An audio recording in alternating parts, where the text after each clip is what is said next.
இன்று ஆடி கடைசி வெள்ளி, வரலட்சுமி நோன்பும் சேர்ந்து வந்திருக்குது. ரொம்ப ரொம்ப விசேஷமானது. இன்று நம் விரதமிருந்து வேண்டிக் கொண்டால் நம் வணங்கும் மாதாக்கள் நமக்கு நல்வரங்கள் யாவும் தந்தருள்வார்கள் என்பது நம்பிக்கை.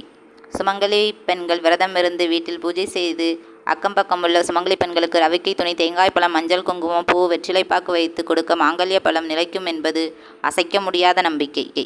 நமக்கு மஞ்சள், குங்குமம், மாங்கல்யம் யாவும் தந்து நம்மை காக்கின்ற மாதாவை பாடித் தொழுதிடுவோம்.